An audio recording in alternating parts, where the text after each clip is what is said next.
That'll bring up item 6.14, which is a resolution to consider a resolution directing the city manager to establish a power plan committee to evaluate and analyze all feasible and potential sources of electrical power generation for the next 100 years, including alternative and renewable resources. I'll entertain a motion. So moved. I have a motion. I'll entertain a second. I'll second it. I have a motion and a second. I'll kind of outline what brought this idea up and why I'm recommending it. This is not an attempt by me or the city manager or anybody to try to take over the planning for 2019. It's an attempt to bring everybody together, realizing that any decisions that LP&L makes is going to affect other departments. A week ago, last Monday, there was discussions on options, and the subject of water came up for the cooling of a new potentially proposed generation site.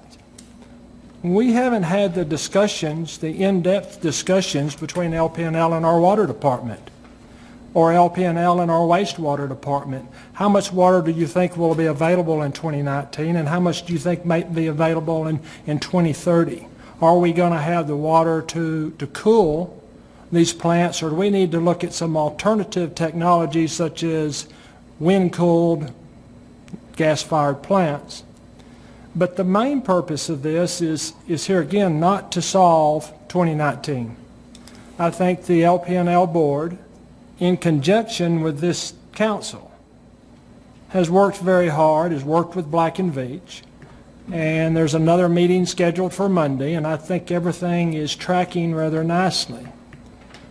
But we've seen 2 failed attempts, and we've got to get back on track, and I think we have to get on track together. And not only, like I say, for 2019, but we need to be looking at 2025, 2030, 2040, 2050. What are we going to do technology-wise going forward? And I've got some notes, and I want to just put some facts out there and then open it up for a discussion. Right now, the city of Lubbock, as far as renewable energy, and Gary's here and you can shake your head yes or no, but I know that less than a year ago we were at 0% renewable. Excel may have some now, but I think for the practicality, we're still majority coal and natural gas-fired plants.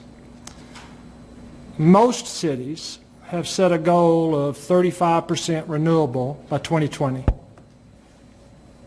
We've got, through Wetumpka, that you brought up earlier, Mr. Owens, a contract for 100 megawatts of wind out of Elk City, Oklahoma, starting in 2019. It's only going to be a net 52 or 53 megawatts because the wind doesn't blow 24 hours a day.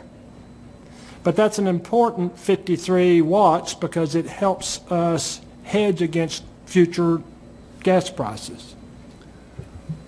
There have been studies done in the past in Lubbock of some biomass generation at our landfills. Now, we couldn't do it before because we've been in a contract with Excel. The technology is now there. You can literally, with today's technology, almost get to a perpetual landfill. You can, at the very minimum, add 100 years to your landfill life. Now, understand it cost us $8 to $12 million to open a landfill, and it cost us about $3 million to shut one down. Now, it's not LP&L board's fault that they haven't been studying this, because if you only look at this in the day's dollars, you will find out that biomass generation is not as economical as gas-fired is today. But I'm looking at 2025 and 2030 as our city continues to grow and as our needs grow. And I think we need to do what LP&L is proposing, and that's either build or do a PPA for about 530 megawatts of gas-fired generation. I don't think anybody disagrees. But we don't have the 100-year plan for power. It was spoken to earlier about the fact that we've got a great 100-year plan for water, not a supply, but a plan. We need this same plan in effect for our power needs. And I feel strongly that our various departments need to be together on this. Some numbers that are out right now. The average price for natural gas-fired generation is 7 cents per kilowatt hour. Now these are today's dollars. The average price for coal is 9.5 cents. And that's because natural gas is still in some historic low pricing. West Texas wind, with production tax credits from the federal government that are slated to expire one more time at the end of this year. We don't know if they'll be extended. But West Texas wind is 5.5 cents cheaper than natural gas. Now, it's not firm power, and you have to use it as supplemental. My point with wind, we've been smart enough through LP&L and Wetumpka to purchase some wind power for 2019. But we haven't been smart enough to get all our departments together and realize that we've got the Gray Farm out east of town that we use to dispose of treated wastewater. And guess what? The wind blows out at the Gray Farm. And if it's a good deal for us to contract with a generator that's going to build wind energy in Oklahoma, Elk City, Oklahoma, I find it ludicrous that we have not looked at building our own wind farm on land we already own and that would have to pay no royalties to landowners. Now, I do not know that pricing would be competitive today. But I do know that there's going to come a time when we're going to want to build 25 to 30% of our energy into renewables just as a hedge against gas prices. We've got to remember 2003 when natural gas prices spiked to $14 and put this city and LP&L in jeopardy. Last week, natural gas prices closed one day at over $6. Now, when we started talking about this, when Gary Zing and I, Dr. Zing and I started talking about generation 3 years ago, the futures for 2014 for natural gas was going to be a high of $3.50. And the futures market didn't predict we'd get to $6 until 2017. So I think we need to be very concerned going forward about the price of natural gas. Solar, right now with today's technology, 10.5 cents per kilowatt hour. Now, solar is not cost feasible today. New study out day before yesterday, they've got a new way to stack the solar cells. They think they can get up to 43% efficiency. Today we're at about 12.5%. If by 2025, if we can come up, if solar can get in that 7.5 cent range, then it makes sense to me that we're sitting out there at the airport with all this land between runways, we're going to want to build a solar farm. And that's the reason I think the airport director needs to be involved in this. We need to be thinking down the road. You know, I've got some few other notes. Austin. And I'm telling you, I don't want to be like Austin. Austin's got its share of problems. But Austin right now is building a wind farm north of our city. 300 megawatt farm.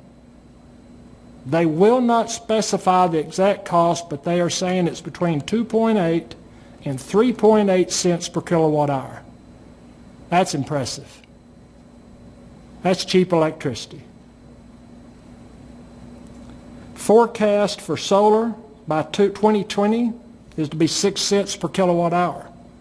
Now, one of the things you can do with solar, you can use it to preheat your water in the winter in your steam generation that you're doing gas-fired. I think the whole thing that really concerns me, one more thing, Maryland, they issued a permit yesterday for a waste-to-energy project. They've got a landfill that covers 2 counties.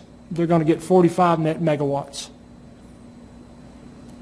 Now back to solar. If you think about solar, it's not firm energy. But the sun shines and produces the most electricity when your demand is at the absolute peak highest. 3, 4 o'clock in the afternoon on a hot summer August day. The landfill, if we can extend the life of this thing by 100 years, now understand, we're not, biomass generation today is not burning trash.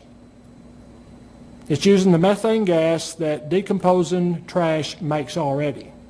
There are methods out there where you build cells and you're absolutely accelerating the decomposition of your trash. So you're moving along these cells and rotating. You're going to save $15 to $16 million. We know in the addition of opening a new landfill, maybe ever. We could also turn it into a regional landfill where we were handling more trash from neighboring counties because we would be using their trash to generate some electricity. So, you know, I've got a lot of facts, a lot of numbers. Solar, you can expect about 1 megawatt per every 5 acres. Wind, you can figure on about 10 megawatts per every acre. The problem I have is not the LPNL board and it's not Dr. Z.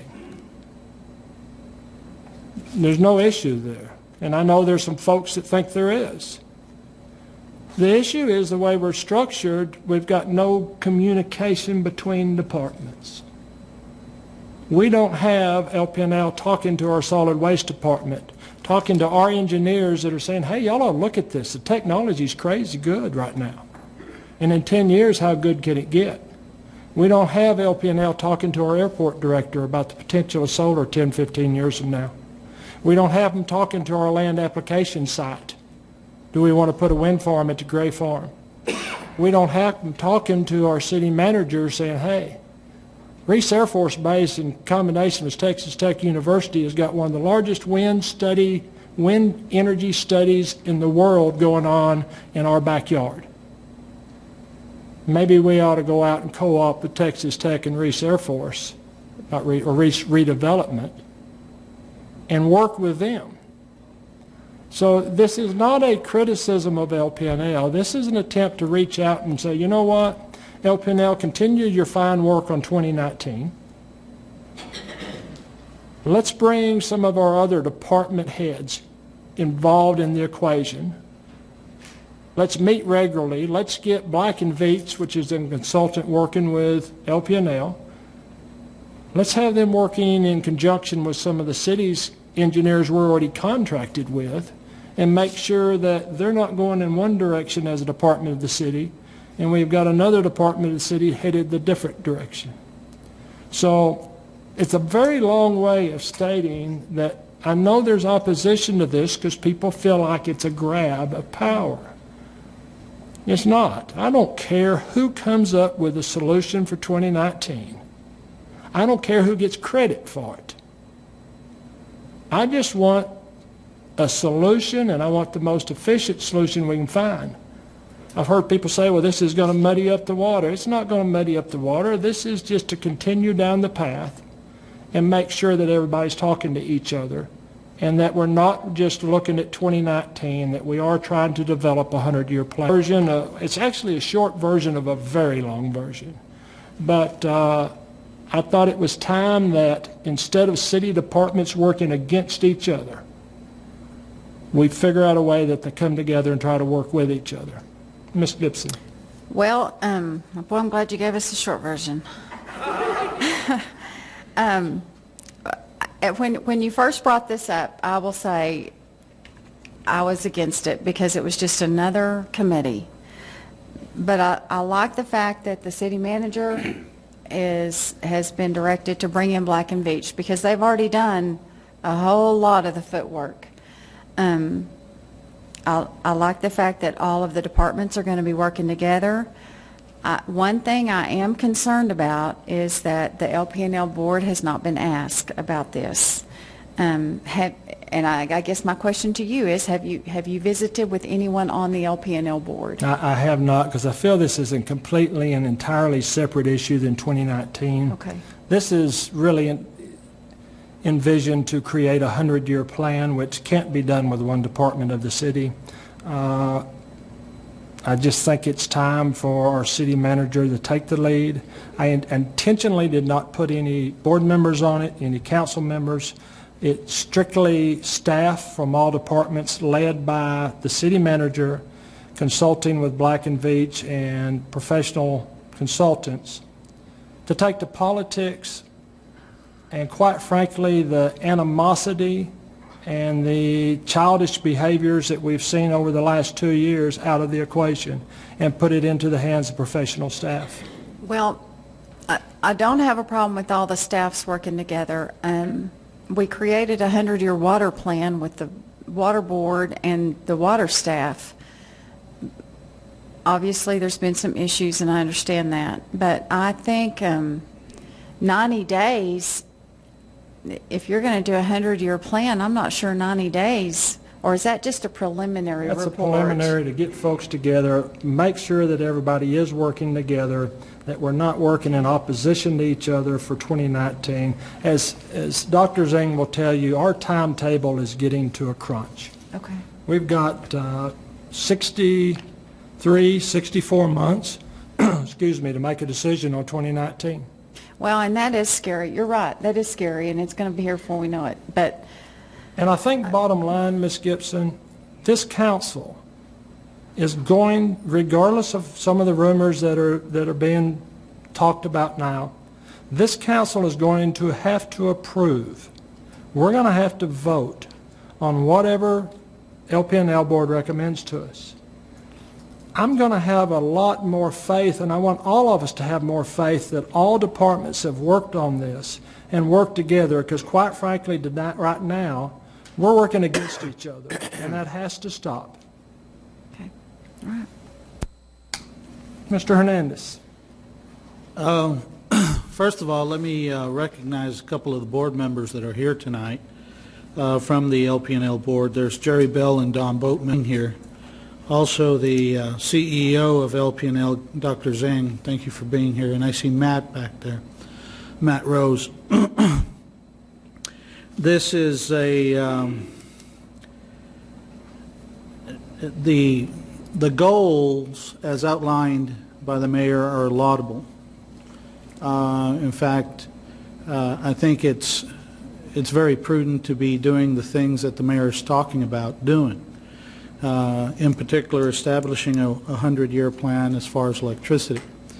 And I would also agree with the mayor in terms of taking a look at alternative sources of energy, whether they be biomass or wind, solar, God knows within the next 100 years it could be something that we haven't even thought about. So I also agree on that point. I'm not too sure I would categorize the past as passionately as the mayor has. I think there has been, it's been a bit of a bumpy road simply because, and directly attributable to the charter election that was passed previously that split the LPNL functions away from the city. And that has caused some problems in how we communicate with each other, how we work with each other, but that was the will of the voters. And so personally, I've made mention of this numerous times, personally I respect that. And if we ever want to change that, then we need to go back to the voters and put it to a vote again. You know, there's a simpler solution in my mind to all of this, and the solution is we direct our staff to work with LPNL staff. We just gave raises to the big three, one of which is our city manager, and I know the city manager does his job very well, and if he's directed to coordinate and cooperate with LPNL in order to establish a 100-year plan, he's going to do it because that's the will of the council. I also have faith in the LPNL board that if they direct their staff to do the same, then it'll happen. But even more than that, I commend the mayor on something this council has already passed. And that was a resolution that created a committee, if you will, of council members and board members to work out the differences between the two entities. So there's already a mechanism in place should problems arise.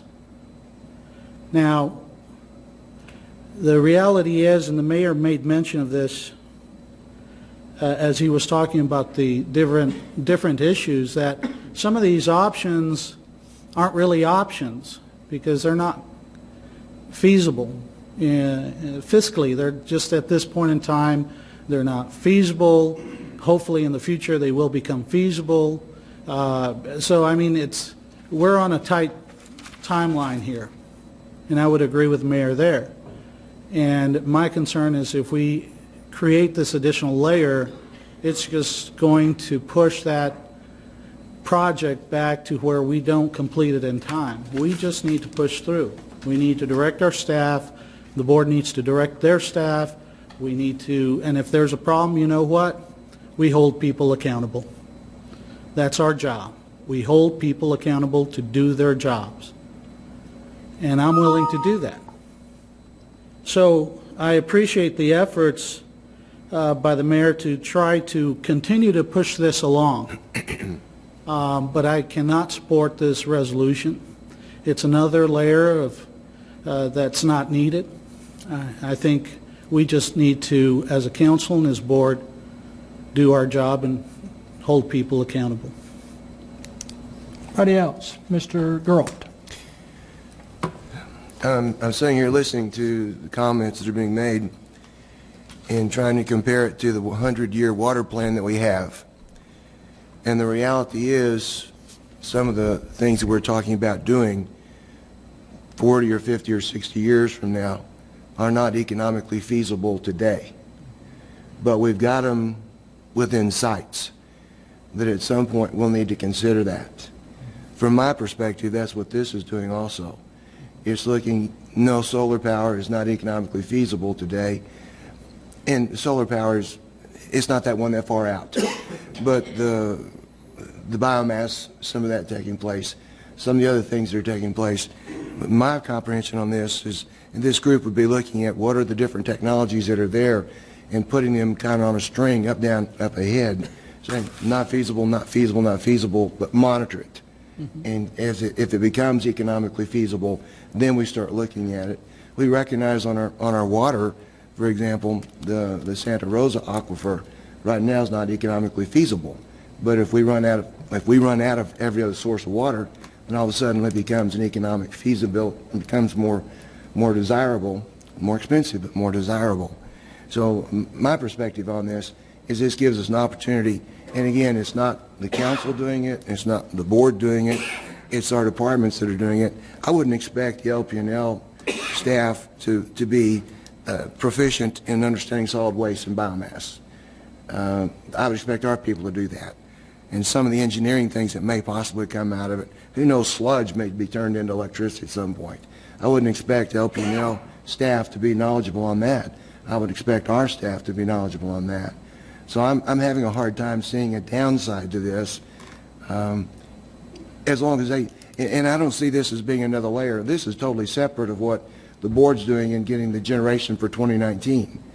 In my mind, this is entirely separate from that. In my mind, this is a separate group that's working over here. The board's continuing to do their work. They're going to have electricity for us by 2019. These guys are saying, we're looking here, we're looking here, we're looking here. We think this might become an economic feasibility in 2045. That's how I'm reading it. Thank you, Mr. Geralt. Mr. Price. Yes, thank you, Mr. Mayor. 2019 is close, but I'm going to put that but there. I'm having problems not with the recommendations. That's great. I'm having problems because the board wasn't informed on this particular item. I think in order to implement that type of a program, and I have no problem with it because for 10 years I've been on the council, I've been fussing why don't we utilize our gray farm for some type of energy program. I've been fussing about that for years. Have no problem with that. Mr. Mayor, you bring up some excellent points. But I think before I could vote on vote on a committee like this, I'd have to know that the board of LPNL also know about this, because they will be involved also. Even though LPNL staff, our staff over at the city is going to work these things out, the board need to know about all this. They need to know the logistics. They need to understand each board member. They need to talk about it. So I cannot tonight vote to support this without them have looked at this and signed off on it. And I'm not saying they will accept a yea or nay, but I think they need to either put their stamp of approval on it or their stamp of not approving it. So I in good faith, I can't support it because they don't have any information on it. Further discussion, Mr. Klein. Thank you, Mr. Mayor. Mr. Mayor, I appreciate you bringing it forward. I don't think anybody opposes us getting to a 100-year plan. We need to do it on facility maintenance, you name it. So I think the spirit of that is shared by all of us. But the questions I've got, I'm a little confused by what I'm reading versus what I'm hearing, and I'm not sure that I'm where I'm at on this. I think Ms. Gibson framed some of the concerns I've got. So I guess the first question I've got about 3 of them. Is this a 100-year plan, or is this a 2018? Because it's really, we've got 4 years. So I'm all for us finding out what we're looking at over the next 100 years. But I'm most concerned, and what keeps me up at night, is that we're not getting to where we need to be, I'm afraid, for 2018. 2019? Well, it's 2018. We're not firing it up the day of to find out whether or not the car runs. So it's at least a 6 to 12-year proposition. And so I think that's important that we always remember that. And we should say to the public, it's a 2018 proposition. God forbid we're finding out the day of. So we've got 4 years. And so it concerns me, as I think it should everybody in this chamber and in this community, that we get 2018 right. And so the question I've got is this focused on 100 years or the next 4? The both? How does that meet itself out? And what are your questions, Mr. Klein? Now that you've got the floor, because we're going to give everybody an opportunity. Okay. The other question I've got is, I think Mr. Hernandez frames it eloquently. If it's a concern about coordination, we can give direction. We did it from this dais. We want to find out where we're at on annexation. That's easy enough to do. And if we have people that aren't working together, as you say, departments are fighting amongst themselves, we've got a city manager that's capable and willing to situate that so that we don't have that problem. But that's, if anything, addressable by an existing committee. I'm very liberty and limited government minded. Another committee to study a following committee makes no sense. It's why people don't like government. So if we've already got a task force to address that, why conflate the two, especially since it's not stipulated in the language? And then lastly, I think Ms. Gibson is spot on, the 90-day question. I wish we could find out what we're going to be looking at for the next 100 years in 90 days, because you signed me up, and if we can do it sooner than 90 days, I'm even more excited. But it says report back in 90 days. So if it's a preliminary report, the language has to comport with what we say, and the information has to be accurate. So do we need to change that? And what is the time frame if it's not within 90 days? Any further discussion? Ms. Joy. I think we're making some assumptions, and I may not know the answer to the question that I'm raising, but we are assuming that Lubbock Power and Light has not thought about any of these types of alternative energies. I do know that I've been in meetings at LPNL where we have discussed some of the alternative energies. So I hate for us to sit here and assume that they just are clueless about alternative energy. That's just not it. And so I have to agree with Councilman Price. I don't think they had any input. I don't think anybody talked to them about what their plans are, nor has anyone given them a directive to say, LPNL, we want you to come up with a 100-year plan, because they're certainly capable. I do not deny that many of these alternatives will involve city departments, but we do that all the time. You know, we get together with the various departments that need to be involved in projects. And so for those reasons, I can't support this resolution. Any further discussion? And I'll go down the list of some of the questions. I'll start with Mr. Hernandez's comments. And, you know, I understand everything everybody's saying. My problem is, and especially when we start talking about directing staff to work together, I've been involved with the LPNL board for 3.5 years, either as a full member or as an ex officio member as the mayor. Since I've been mayor, I've been in no less than 6 meetings with the Director of Electric Utilities, Dr. Zing, 2 different city managers, and 3 different board chairmen, and at all times direction has been given, work together. All 6 times within a week we've had another flare-up. I don't think people are being held accountable. My opinion is that Dr. Zing has made his mind up what he thinks the solution needs to be. He is going to push and push and push, and he doesn't want to hear any alternative answers. He's been directed several times to work with other departments, and seemingly, to my viewpoint, has been unwilling to do so. I do not think he's being held accountable by his board. I wish that was the case, and if that were the case, Victor, I think you're exactly right. I don't think I'd be bringing this up. To Mr. Klein's points about is it a 100-year plan or 2019, it's both. The fact that had a meeting a week ago Monday and was really, I mean, we had the city manager having to text over to department heads to find out how much wastewater or how much fresh water is going to be available to cool the plants. We're in the, I mean, we've been working on this deal, this current one, over a year. And the fact that LPNL hadn't really sat down with the water department and wastewater department and had these solid answers scares me. It tells me that we're not having good discussions. We have to have city involvement on the plant if we decide to build one.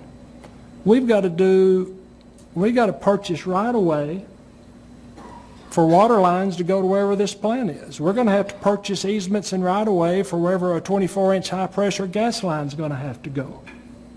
We've got to do it, and when we start doing that, we've got to do environmental assessments on where we're going to lay those lines. Nobody's talked about that. Not one time, and I've been in every meeting except for the one a week ago Monday when I was in the hospital. Nobody once has said, oh, well, let's talk to David Boer over at the City of Lubbock and find out what do we need to do to start really thinking about water line and feasibility studies and environmental studies, and how long is that going to take? Nobody's thinking that if you do biomass, and you can do it very economical today, that in some cases you're looking at 5 to 7 years to get an air quality permit from the TCEQ. That bothers me.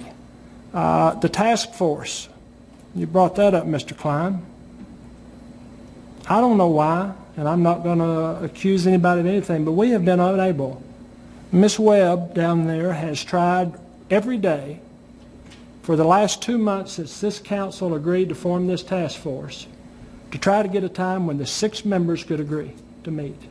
We have yet to meet once.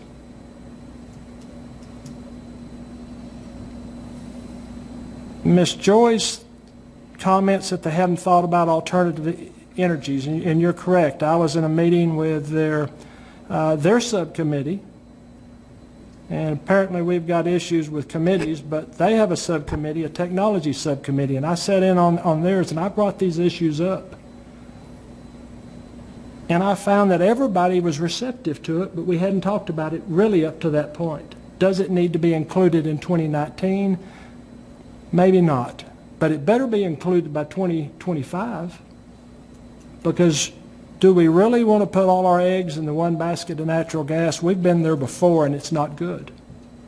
So the statement that departments work together all the time, that is correct. Normally, with the exception of LPNL. And there is an attitude that they are completely separate, and Mr. Hernandez referred to the 2003 charter election, and there is a lot of ambiguity in our charter, and it creates a lot of conflict. But especially at the top management, that LPNL is a separate entity, a corporation, a company. Comments have been made repeatedly by the CEO that he does not report to the city manager. He reports to the board, and that's correct. But there's a difference between reporting and cooperating. Now, I understand I don't have support on this. I understand that it's extremely political. It's frustrating to me, but you know, the good news is this council's came a long ways. We're not going to agree on this issue tonight, there's no doubt. And that's all right. And I knew coming into this meeting that this resolution probably would not pass. But these are things that need to be said, and they need to be said out loud, and they need to be said in the public. And I don't apologize for that. Is there any further discussion? Mr. Mayor? Mr. Hernandez. I do not disagree that if there are concerns, if there are problems, that they need to be brought forth in an open session. I think that's healthy. I think it places people on notice publicly. So I appreciate your efforts in that regard. I truly do. I would probably differ somewhat in, again, the passion with which you're stating some of these things. I think individually we can see it that way or not see it that way. I believe the board is holding the CEO accountable, and we can differ in that. And so if there are problems, then I think our charge is to direct the city manager to make his staff available to work out those issues. That's all we have control over. The board has control over their staff. And we need to get this resolved. And there are issues. I won't, they're not as grave, I don't believe, as are being painted, but there are issues that need to be resolved, serious issues that need to be resolved, and they need to be resolved quickly. So again, I cannot disagree with the mayor 100%. And I think from my perspective, I'm feeling a little frustrated myself in that we need to start lining everything up for 2019. We're getting to the point where we've got to do something, and I know you all, the board members and the entire board, are feeling that pressure as well. So I appreciate the mayor bringing this forth to the council. I appreciate him exhibiting the passion that he does on this issue and doing the research that he's done on the issue. But aside from that, it's just, I can't support this. Understood. Mr. Loomis, do you have any input on this before I continue on with Dice? You sat in on a meeting a week ago about this subject. The only input that I can have on this is that everything that you've iterated tonight is something that absolutely needs to be a part of power in the future. We're in a changing world. Natural gas is probably going to get more expensive. Coal's expensive to truck in. or train in. So there has to be a mixture in the future. There has to be. And for years, I've been interested in, I was the airport director before coming to City Hall. For years, I've been interested in solar at the airport, if nothing else, just to supply electricity to the airline terminal building to make it less dependent upon fossil fuel. So I have a great deal of interest in that. It's just something that's necessary to be done. Thank you. Ms. Gibson. I still have a little bit of heartburn, just simply because, in my opinion, I think the board needs to be brought into it. However, I'm going to support this resolution because I feel like all of these, all of the departments of the city, LP&L, solid waste, water, airport, everybody needs to figure out what alternatives are out there, and if they can come back to council and really even the board, in my opinion, and just give us a gamut of what they think in and around Lubbock is available, whether it's the farm or with wind power, everything, and just lay it out, then I think I could see that after 90 days and then go from there. I will support this for that. Thank you. Any further discussion? Mr. Klein. Thank you, Mr. Mayor. And I'm struggling with it. I don't see anything on paper that I oppose. I think we all support exploring it, but we're 4 years away from where we need to be, and that's the concern I've got. I will say, Mr. Mayor, the comments you've made really are in reference to the committee we've already got, the standing committee, and if we need to, it may be that we need to have a work session sometime very soon as a special meeting if we can't convene the task force. We've got a task force for a reason, so I'm amenable. If your frustration is they're not meeting, that's news to me, and certainly I'd want to know that we're making progress because we do have an existing committee. That said, the one thing that concerns me, it's one of the reasons I couldn't explore more thoroughly what I would be willing to accept on a couple of agenda items in terms of staff is we're not hitting deadlines. We've had task force that we're supposed to report back one day. They wind up about a month and a half later reporting back. So as I try to get there on this issue, Mr. Mayor, do you think it's 90 days or how long do we need on this issue? I think 90 days would give this group plenty of time to meet with Black & Veatch. Remember, I think one of the strong points of this, there would be an LP&L representative on this. I will tell you there are a lot of LP&L employees that are behind this 100%. They're afraid to say so because they know the opposition from the top.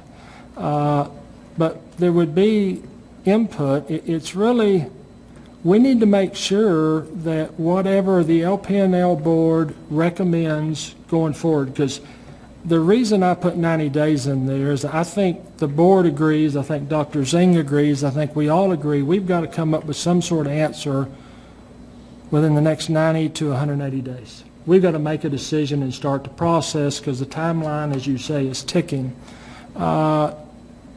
I just wanted the 90-day period in there so that this group could have met with Black & Veatch, made sure that all departments were available to the consultants that we're paying to put this plan together. So far, Black & Veatch has not had access to our water department. They hadn't had access to our landfill. They hadn't had access to Davy Boer. That's really all this is. I think everybody, here again, there has been a division, even on this council, maybe especially on this council when it comes to LP&L matters. And this is not an attempt to interfere with that board's decision-making and policy-making authority. That's the reason they were not consulted. This is an attempt to give Black & Veatch the avenues to talk to every department in the city of Lubbock. And if that's a bad idea, then maybe the folks that are out there saying, well, we just need to separate LP&L are correct. Because if we can't work together, and if we can't make sure that we've got an adequate water supply to cool those towers, that we've got the right-of-way purchased for gas lines and water lines, then we have no business as a city trying to prove something that could cost $700 to $800 million if we hadn't had all of our departments look at it and make sure that it's not having an effect on other city departments. Thank you, Mr. Mayor. Mr. Mayor, may I call up a representative from... Is there anybody from we're not in public session. This is not a...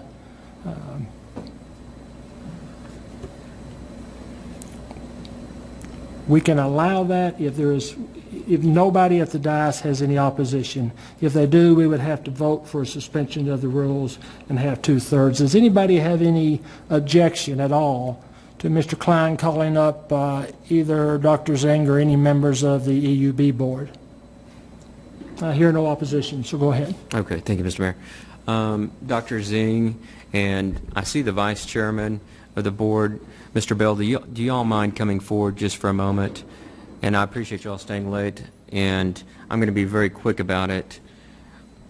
What really, again, when I say it keeps me up at night, truly does. The one thing that we can't have is 2018, and that's important for us to phrase it as such, because that's when we're pulling the trigger on this, whatever it looks like.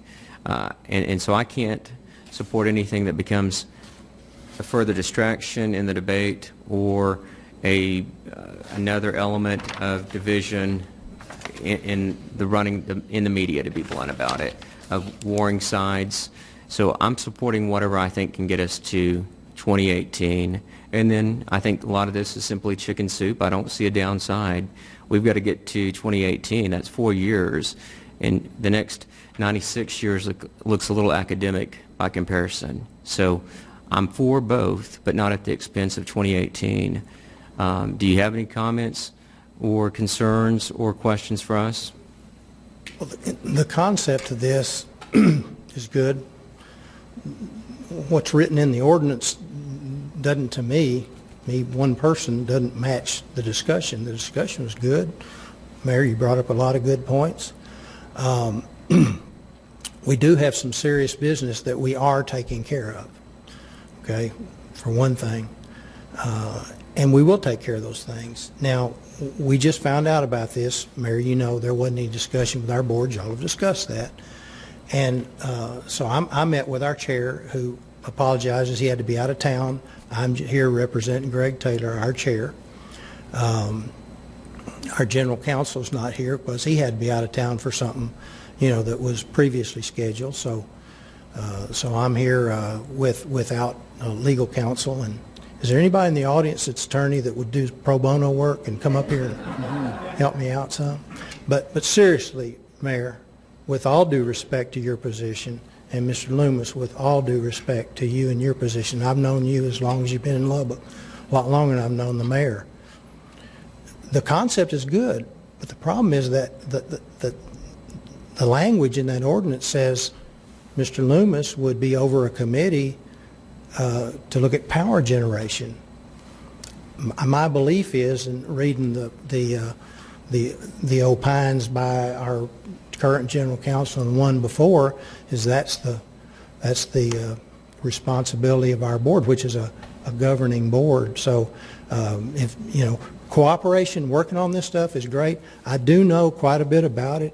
When I used to work for a paycheck before 5.5 years ago, I personally was involved more on the pro forma and the financials, but also the technicals of projects that included solar, that included wind, that included biomass landfill and using methane. As a matter of fact, I'm going to guess maybe a dozen years ago, my company at the time I worked for did just a preliminary thing about our landfill here. We tried to do not in West Texas, on the 82 counties I was responsible for 20-something years, Mr. Loomis, but I remember, it might have been when I was in our Dallas office, I don't think the FAA was too keen on solar at the airport, but things may have changed. I mean, that's been a lot of years ago. Maybe there's one way to do it. But Mayor, I champion what you're trying to accomplish in getting everybody together. But, sometimes just because we say something don't make it true. Like, I do want to comment, and I don't want to get contentious, but I just got to comment. I've been on this board only about 3 months, okay? Something like that.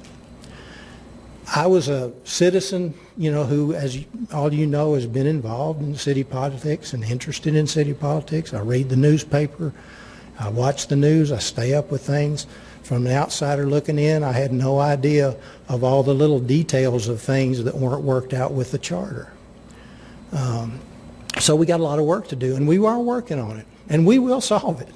How long it'll take will depend on a lot on the attitude and cooperation of all of us involved. But, we just got to be grown-ups and get it done. And I think with everybody working, rowing in the same direction, we can get it done. I can't be at this dais without making comment, Mayor, that, and I don't want to get contentious, but, our board is very keen on accepting our responsibilities and carrying out our duties. And to say we don't hold people accountable to LP&L, that hasn't been my experience. Normally you talk about personnel issues in executive session. We've criticized our director once again in open session. I mean, personally, I feel like as a citizen of Lubbock, I need to apologize to Dr. Zing and his wife and his family. He's sitting right behind you if you'd like to. I've talked to him personally about it many times and kind of done that, I think he'll say. But, as it turned out, and I hope the Attorney General lets us release that full report. I really hope they do, because that has nothing to do with the agenda item we're on right now. Well, it does, because you brought it up. No, sir, not that. You brought up Dr. Zing's performance. Mitch, we're not talking about the Ashcroft report at this time. Okay, I won't mention Mr. Mayor, in open session, you're not posted for discussion of the Ashcroft report. Okay. Well, I'll just leave that aside. I'll just say that it turned out to be, and I'll only say is it turned out to be false allegations. I think a lot of people owe Dr. Zing an apology, and when I see his wife, I'll apologize to her. But at any rate, the concept's good, but the ordinance says the city manager would be over a committee in charge of power generation. Not what it says, Mr. Bell. You need to read the ordinance one more time, sir. It does not say power generation? Mr. Bell, it actually says serve on a committee that shall appoint a committee chairman, but it doesn't specifically speak to anything other than... Well, I'm reading the agenda item. Okay. The agenda item. We're reading the resolution up here. Okay. But It's all feasible and potential sources. Yeah, of and so it electric speaks... Mr. Klein still has the floor. Thank you, Mr. Mayor. Well, again, I'm sorry, go ahead. But Mr. Mello, you're raising a fair question. No, it doesn't allude to that. If there's not a charter issue, I think we'd be remiss not to take advantage of Black and Veatch and see what we could do. It sounds like you're saying the same thing. We're already working with them again. Okay. As the mayor said, they're going to be here again Monday, and we're having a meeting.